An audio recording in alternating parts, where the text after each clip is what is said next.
I wanted to talk about the Will You Wash Away, which you guys kind of said is the proof that your band has evolved. Yeah. How so? Well, actually, it was Adrian Mack actually said that, our biographer, so to speak. He just really liked it. It was one of those like tunes that we just sort of had on the back burner. It just sort of came one afternoon in the living room. Me and Janice were sitting around, and it just sort of came came to us, and we were like, thought it was cool, but never would be a true song because it wasn't like, party rock anthem or whatever. And but yeah, it was really cool. And then we hired this new producer, Gus Van Gogh and Warner F, the two producers. And that was like the song they immediately both gravitated towards. And yeah, it's kind of different. Like it's a different vocal range for me, and the lyrics are kind of neat, and the changes are really interesting. And we're hoping to maybe go in that direction more and more as we get older, and we can't rock it as hard as we used to be able to. So more concerts, more shows. What can people expect from your shows?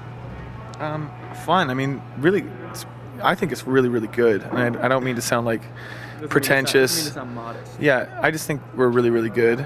I obviously do, because I wouldn't be out doing it as much as we do, I think the audience is going to they're going to realize more and more how good it is, as time goes on. This is going to really get me in trouble for being immodest. I really think we got a high quality of music in the show, and the delivery is really good, and we're pretty consistent. And I just hope that it grows, and people get more and more attached to the music, and not just like we do have a bit of a singles band thing going on. We had a lot of hits in Canada, so people obviously are coming to hear 5 or 6 tunes. I mean, ultimately, I'd like to make it more like they're there for the whole show experience and for every song, because like we were playing, and there's a couple shows where we played, and people just like, as soon as we play a song that's recognizable, the dance floor gets crowded and crazy, and then as soon as you play something they don't know that's of equal good quality in terms of my taste, they kind of go to the bar and get a drink, and I think that's a little bit. I hope that changes a bit more as we go on. Well, guys, thanks a lot for joining me here today. Much appreciated. Again, No Time for Later. if you can't catch the concerts coming up, go to notimeforlater.com and check out the CD, also tour dates. And for a nice Cuban butt, check out the CD cover. Designed by Jack, isn't it? Yeah, it's his Andy Warhol by way of Ralph Steadman. Yeah, it was actually really cool. I'll tell the story.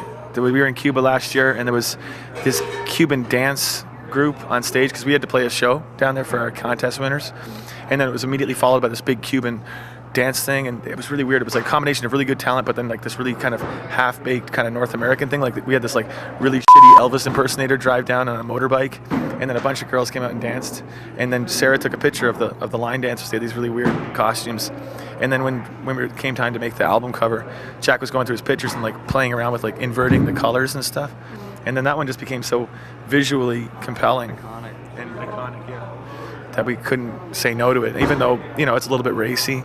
But I'll tell you one thing: when I walk into HMV, it's the first. I don't see any like boring old alternative cover. I mean, I'm looking at the fucking ass. I mean, it's crazy. So I hopefully it'll sell more records that way. That's for sure. Again, the Trew's No Time for Later.